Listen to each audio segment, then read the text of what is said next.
the founder of JBJ Soul Kitchen, Dorothea Bonjovi.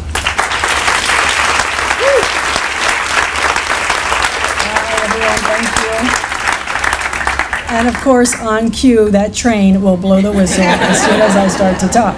You know that thing from the Blues Brothers, how often does a train come by? So often you won't even know? That's Soul Kitchen story. So I have this saying, we are all in need. We all just need different things. Maybe you're a veteran who needs someone to talk to reduce feelings of isolation and anxiety.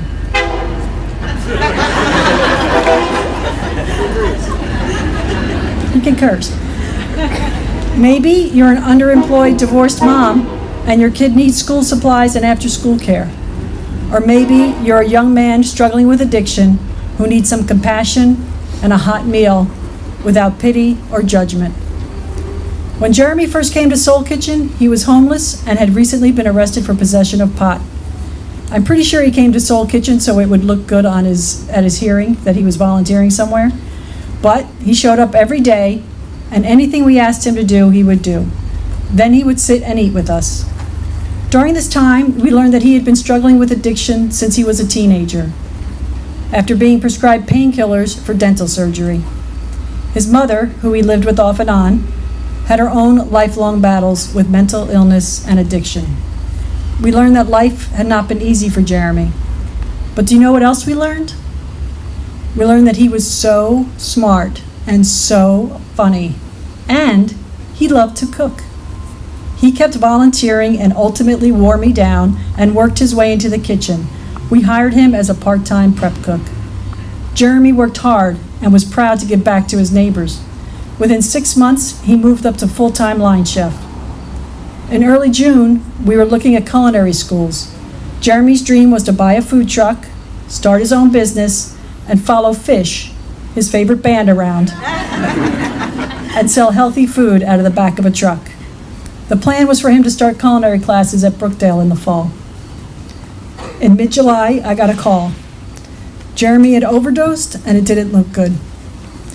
Within a few days, his family made the difficult decision to donate this young man's organs and remove him from life support, and Jeremy was gone.